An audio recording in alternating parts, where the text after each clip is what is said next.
नमस्कार, आप देख रहे हैं जनादेश लाइव न्यूज। कैलाश विजयवर्गीय के बयान पर प्रदेश कांग्रेस अध्यक्ष जीतू पटवारी ने तीखा पलटवार किया। पटवारी ने कहा, भाजपा की सोच बंटवारे की है, जबकि भारत का संविधान और महापुरुष जियो और जीने दो का संदेश देते हैं। सुप्रीम कोर्ट ने भी हाल ही में कहा था कि भारत की पुरातन परंपराएं सांप्रदायिक सद्भाव और जियो और जीने दो की हैं।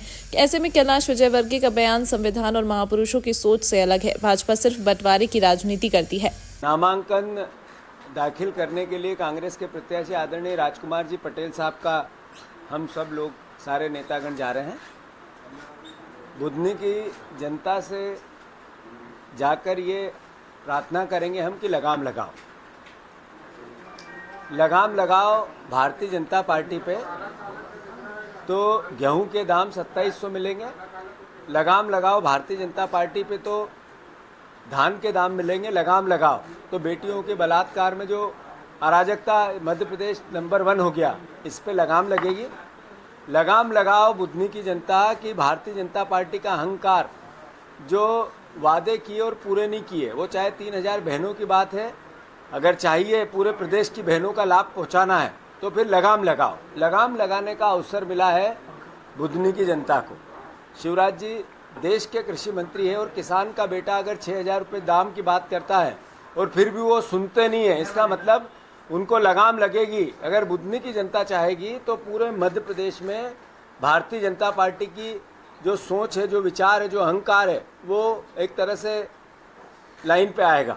1 सीट से या 2 सीट से सरकार में कोई परिवर्तन हमें पता नहीं आएगा, पर इस 2 सीट से भारतीय जनता पार्टी को सबक सिखा सकती है जनता की। जो बोला वो करो। मैं मानता हूँ कि एक तरफ वो अनाज की धान की पोटली है और दूसरी तरफ गेहूं की पोटली है, और इन दोनों पोटलियों से मध्य प्रदेश की जनता को अगर सहयोग करना चाहती है बुधनी की जनता, तो फिर बीजेपी को हराएगी और कांग्रेस पार्टी को भारी बहुमत से जिताएगी। मैं मानता हूँ अंतर्विरोध भारतीय जनता पार्टी का जग जाहिर है, मीडिया में रोज आ रहा है, और विजयपुर और बुधनी दोनों सीट कांग्रेस पार्टी जीतेगी। तो आप लोगों को कुछ प्रश्न? भारतीय जनता पार्टी का जो सोच है वही बंटवारे का है, घृणा का है, नफरत का है। और मैं मानता हूं कि देश का जो संविधान है वो एकता और अखंडता की बात करता है। देश का संविधान जोड़ने की बात करता है।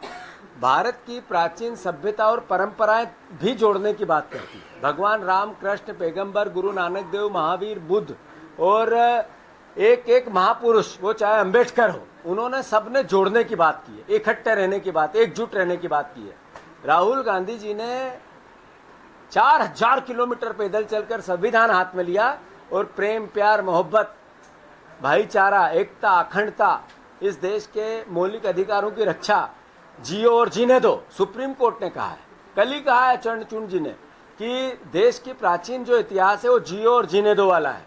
तो मैं मानता हूं कि ये इतनी सारी परंपराएं, इतने सारे महापुरुषों की बात, इतने सारे धार्मिक जो परिवार के हमारे आदर्श हैं, उनके विचार, उनके संस्कार से बड़े नहीं है कैलाश जी। धन्यवाद। इस अंक में फिलहाल इतना ही। अगले अंक में आपसे फिर होगी मुलाकात। तब तक के लिए नमस्कार।